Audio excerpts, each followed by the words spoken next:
back to the Low-Tech Garage. Today we're going to do a little bit more work on our shop truck, the F150, and it's got a fairly common problem. It's an old truck, 1994, a couple 100,000 miles on it, still running good, but of course, you know, with those years things are going to just fail through old age, and I think today we have a good example of that. So I'm just going to hop inside the truck and show you a couple pointers as to what we're going to be looking at. Okay, so we're inside the truck, and if you look at the warning lights on the dash, I've turned the ignition on. Check engines on just because the motor's not running, no big deal there. But you probably noticed that other flashing yellow light. Yeah, that's the airbag light. You know, normally people think that, oh, this is an expensive repair. But here's the thing to watch out for.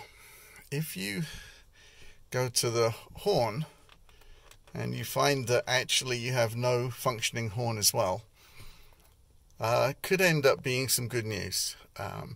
There's a thing that's called a Clockspring that lives inside the steering wheel here, and it handles all the electrical from the steering wheel itself, you know, into the rest of the vehicle. They're about $30-some, which is obviously a lot less money than replacing an airbag. So today we're going to tackle replacing that in this truck. So the very first step is to disconnect the battery. We're going to go and do that now. Anytime you're doing anything with an airbag involved, you want to make sure that there is no hot power anywhere in the vehicle before you start moving it around. So we're going to go and disconnect that right now. Okay, so battery, simple enough. I usually just disconnect the earth terminal. Doesn't matter particularly which one you do, so long as if you go with the hot one, that you make sure that if there's multiples that they're all disconnected. So we're going to go ahead and, you know, undo the lock nut here as you normally would. Once it's loose enough, you know, you should either be able to just move it off like this. Sometimes you might have to, you know, pry the clamp open a little bit. Just make sure that there's no way that it can spring back and get back on that terminal. Okay, so to do this repair, we are going to have to remove the steering wheel itself. So my suggestion is to put the steering wheel in the 12 o'clock position so that, you know, it's exactly horizontal. And then that way, when you come to replace it, it'll be really straightforward to put it back in the same position. Once you've done that, the first thing that we're going to tackle on the back of the steering wheel, which is around here, I think you can see, yeah, I don't know if I can focus on it, but you'll find, oh yeah, there's one. Okay, so you'll find that there's 4 indents in the back of the steering wheel. Inside that, you're going to go ahead and find 10mm nuts, so like this. Regular socket actually gets on those, so just go ahead and undo those 4, set them aside. Okay, once you've done that, actually the whole airbag itself will now come out. Just go carefully because there is a cable on the back of it that we're going to have to disconnect before you can move it completely out of the way.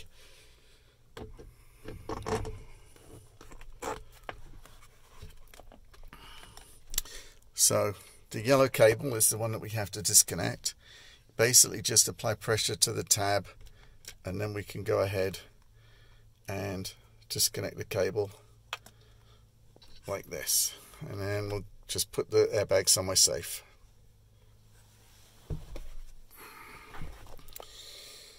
Okay, next there's a couple different things. There's one other cable over here that we have to undo. There's a little tab on the side of it, and when you press that, you can push that in and then pull this cable down. And I think if I do a close-up, you can sort of see, you know, where the lock was on this. Okay, once the cables are disconnected, next up is the center nut. Okay, so the next thing we're going to tackle is the center nut on the steering wheel. It's a 15mm, so you just need a regular socket. And actually I found you didn't need too much of a leverage on this. This one came undone relatively easily. So we're just going to go and loosen this one off like this. And then after that, a couple turns, and then actually it becomes finger tight, easy enough to remove. Okay, so once that's out of the way, to take the steering wheel off, you have to use a puller. So that's probably the only special tool we're going to need to use for this entire video. You can see the threaded hole here and here.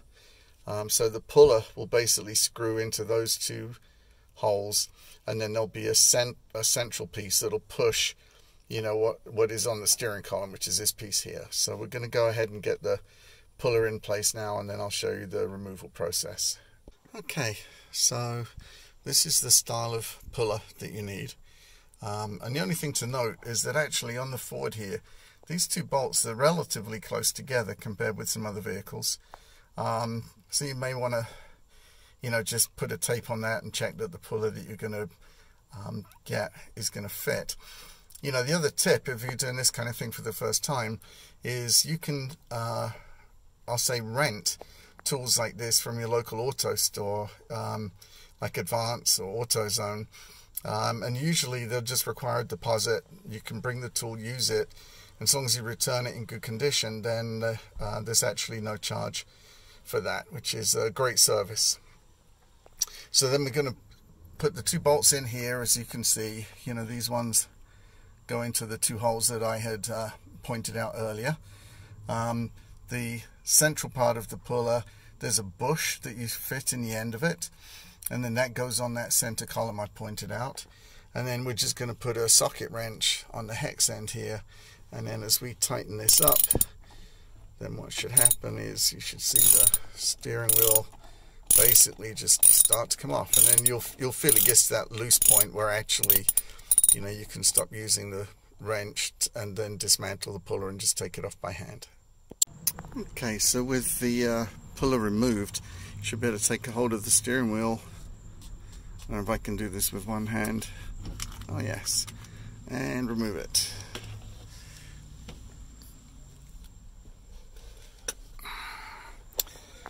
Okay, so now we can see the face, if you like, or one side of the clock spring. Now's probably a good time to go and look at what we're going to be replacing it with. So let's go do that. So this is the replacement. I think sometimes it's useful to look at it. You can see these two cables seem to match the ones that we disconnected, so that's encouraging. You can also see by looking at it that there's what appear to be three mounts, right? And then wiring that is on the back of it, and as we can see, these, you know, there's quite a few connections. So the next part of our adventure is essentially to find where those connectors are connected and disconnect them on the truck. So to expose the wiring, we're going to actually have to take a couple pieces off. We're going to remove the shroud from the steering column, and then this light grey lower panel we're going to remove as well. I'm going to start with that. That has a couple of 7mm hex head bolts. You can see one here, and let's see if we can find the other one over on this side. I think, yeah, the other one there. So we're going to remove those two first and take that panel off. Okay, we're going to need to remove, if you have tilt steering, you're going to need to unscrew the control for that, which should theoretically just unscrew and come out. That one's being a little stubborn. And then on the underside of here, you'll see the hole that I can point to here. One of those on each side is a medium-sized crosshead screw. So if we remove those. Okay, I've removed the tilt arm from this side. It does just unscrew. Mine had a little rust on it, obviously never been moved in probably since the truck was new. Needed a firm grip, but it came out just fine. And then I've undone the screws on the bottom of the cowl. Next up, there's the three Torx screws that you can see here. This is number 1, number 2, and then the third one at the bottom. This is a T20 bit, which is pretty common size, but just make sure you've got one of those before you start the job. and these actually undo very easily. So we're just going to go ahead and take these 3 screws out, and these are what actually hold the clock spring in place. So we'll just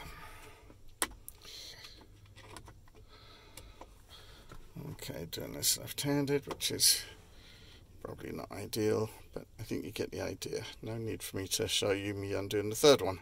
Okay, once we've got those 3 screws removed, the clock spring, it'll actually come off over the steering column, but as I mentioned, you got some wiring on the inside holding it in place, so you can, gently ease it like this if you're interested to see, what's behind it. But now the wiring that we saw, which is this, is what we have to expose, follow it down into the vehicle, find those clips and unclip them.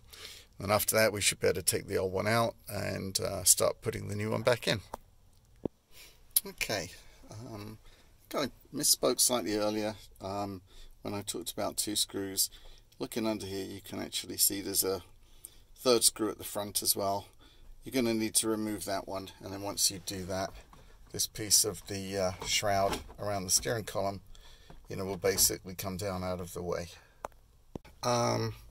So we're on the shroud removal, and the next couple of items, to be able to move the top shroud, actually the lock mechanism needs to be removed, and that's not necessarily quite as bad as it sounds. There's a little bit of a trick to it.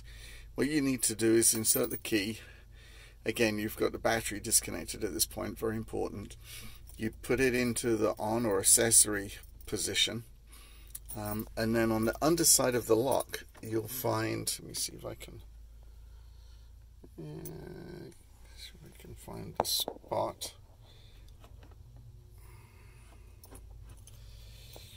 If you haven't removed the shroud yet, actually, let me just mention that there's a larger hole.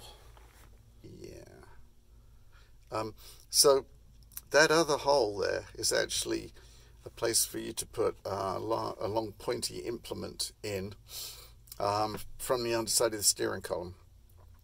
And if you do that, you'll find that there's a sort of a circular hole in the bottom of the lock mechanism, and if you've put the lock into the accessory position, which is the sort of more or less upright position that we mentioned, then what you can do is with an implement, I've got a screwdriver like this, a center punch might work. Again, it's got to be a fine point, and then it inserts into the lock mechanism. Let's see if you can see where my finger's pointing, under here, and as you push in, there's kind of like a ball almost that you press. Once you've pressed that, then you actually can pull the lock mechanism out, and so you can see now that this is coming out and is actually just kind of more or less hooked on the shroud.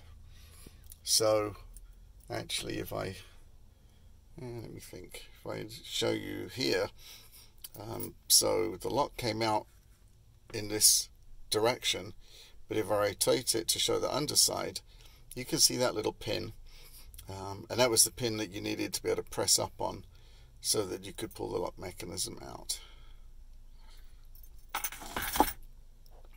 Okay, so once we've removed the lock, then you can actually take a hold of the top cowl, and if you pull this up and forward a little bit, what it'll do is it'll expose this last screw down in the corner here, and you're going to need to remove that so the lower cowl will come out of the way completely.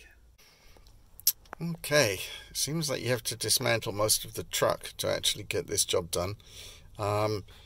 Next up, we're going to have to remove this panel that goes around the gauge cluster, and I think that's going to give us access to the fittings that essentially is still holding this grey bottom panel. And once this is off, then we'll be able to see the wiring in the back here, and I think that's what we have to get to. So to release that, Ford did a neat job of hiding the lower fixings, but if you put a pry tool, I like to use a plastic one, you tuck it in under here, pop this guy out, and then you can see that there's just really 2 little clips that holds that in, what it does is it exposes, you know, the bolt right there. And then you've got the exact same thing on this panel as well. So that's the next steps, is to remove both of those and take those two bolts out. Okay, so I'm hopping out of the truck to show you this piece. Once we've removed the screws that we talked about from here and on the other side, this panel now is loose enough that you can pull it forward.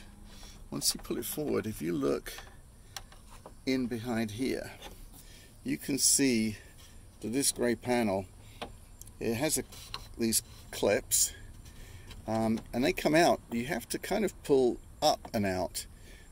So without loosening this top panel, it's pretty difficult. But once you do that, give a pretty good shove.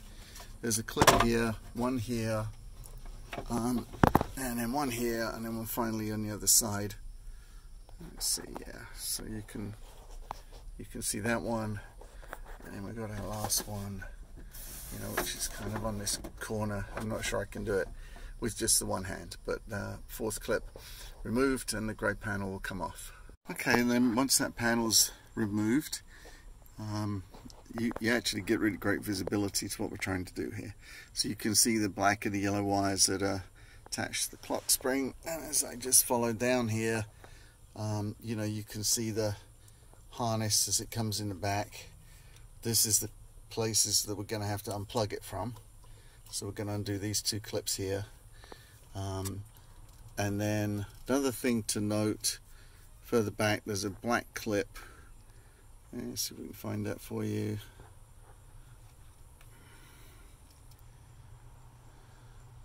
Here. So we have to remove this clip to free the wiring as well. And so we're going to go ahead and undo those next. And then once we have the harness free, the old clock spring should come out. So, you know, on the replacement I had, I noticed that it has these plastic clips as part of it. So what I've found is by pulling these out, you know, it frees the harness up and makes it a lot easier for you to see where to press, you know, to unclip the cable. Okay, so I've taken the old clock spring off the steering shaft, and all that's left now is the black or earth lead. And actually this is easy, but there's kind of just a simple knack to it. This, you need to be careful because there's a spring contact on the inside of this thing, but you just have to essentially pull it out sideways. Not sure if I can do it with just the one hand here. As you're looking at the video, it just literally moves across and to the right. And it's kind of wrestling me a little bit here. Just give me a second.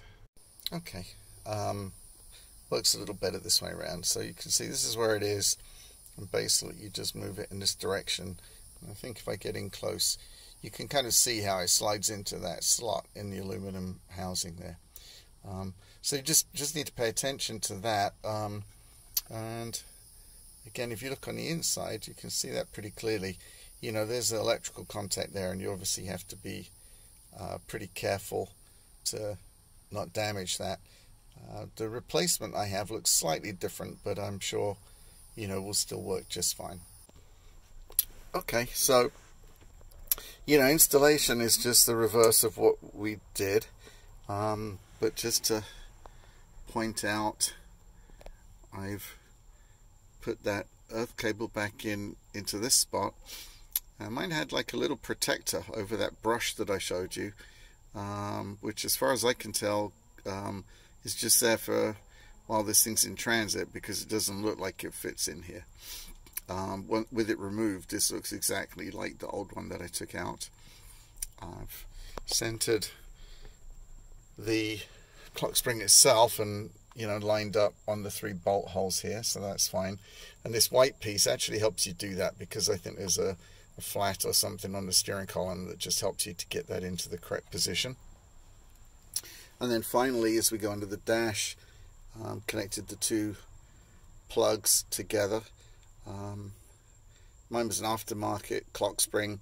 I found that the larger one actually was what we might call an interference fit, but with a good shove it did seem to connect in there okay, so I'm hopeful that when I put this all together it is actually going to work.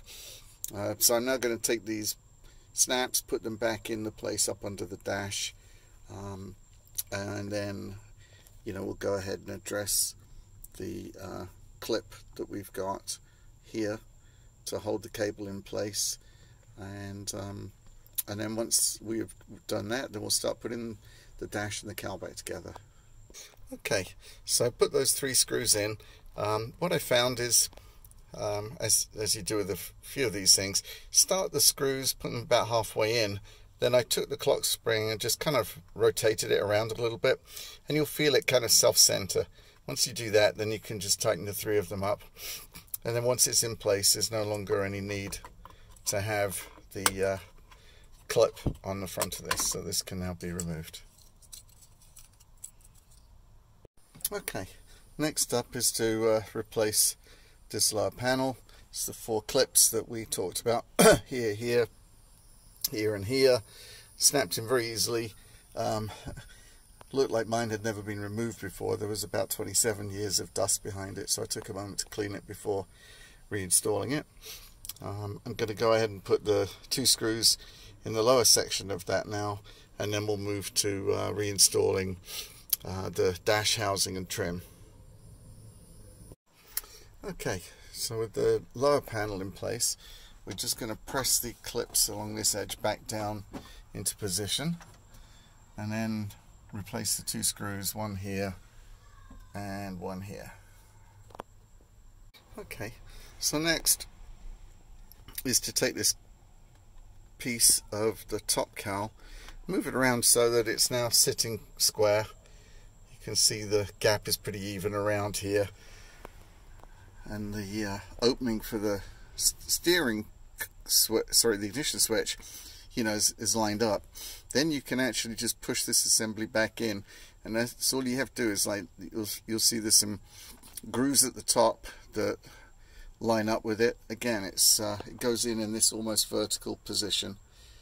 Just push it in and then it'll click, and then once you do that, you should be able to essentially turn the key back to the off position.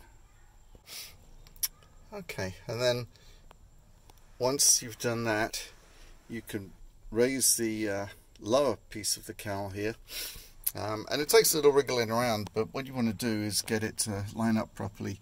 So you'll see like this joint here, you should be able to snap together so that it's completely closed before even any screws are put in along here. Once you've done that, you can go ahead and put the screw in on this side, and then you want to go ahead and do a similar thing here. I've got a little bit more maneuvering to do, but you can see you want to close that gap up and then put those 2 screws in. Okay, so once we've got the assembly put back together like this, next up, if you have the tilt steering lever, go ahead and screw it back in. Let's see if I can do that while we've got the camera rolling. Actually, you can probably just see the place that it screws in right around there. Okay, so having put the tilt lever back in, the next thing is actually replace the steering wheel. So we're going to offer the steering wheel up and then just fish these 2 wires through where they need to go, so that we're going to be able to make the connections with them. Okay, so you can see here's the opening that the 2 wires from the clock spring come through, and make sure you orient the steering wheel the correct way. Home buttons to the top, and then we're in good position. We just got to go ahead and put that central bolt back. Let me see if I can get to it. Yeah.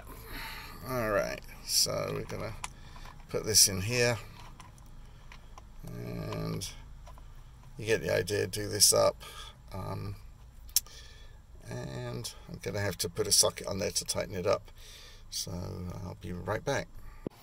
Okay, so I've tightened the center bolt, and then the next thing we're going to do, let's try and get in a little close. We're going to take the black wire and we're going to connect it up into here. So that's just as simple as pushing till it clicks. Okay, that one's in, and then we're going to offer up the airbag, and the yellow cable is what connects to the airbag, so we'll go ahead and snap that in. Okay, so you can see the airbag connector is put in there now, and then once that's in place we can actually offer up the airbag and it should slot back in its original position. Okay, and then you'll remember there's 4 10mm nuts that go on the back of this thing. I'm not necessarily going to film that. I think you get that it's just going to be put those on, tighten them up. Okay, so we've tightened up the nuts on the back of the airbag. One other thing I want to mention, because when we reinstalled the lock, we had this pointing up. Obviously battery is still disconnected right now. Now's a good time to go ahead and bring that lock back to the off position. So you can bring it like all the way back, which will put you on accessory, and then click it one forward. That should be off, and at that point you should be able to take the keys out, which is probably the best thing for when we're going to reconnect the battery, which is the next step. Okay, so we're back at the front of the truck, and we're going to take the earth cable that we disconnected, and we're going to go ahead and put it on, and then I'm going to tighten up the clamp nut here with a wrench.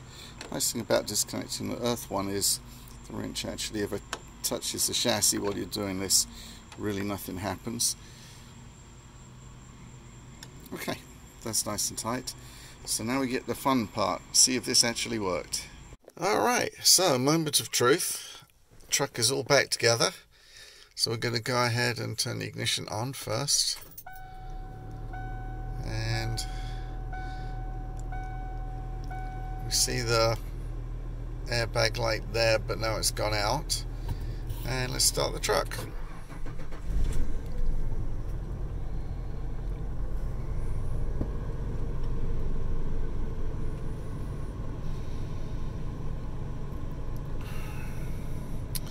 Well, that looks like really good news. Airbag light has gone off, and we have functional horn. So I would say that was a success. Going to say thank you guys for taking time to watch this. As always, we hope you found some value in this. If you liked it, go ahead and subscribe to the channel, tell your friends, and thanks again for visiting the Low Tech Garage.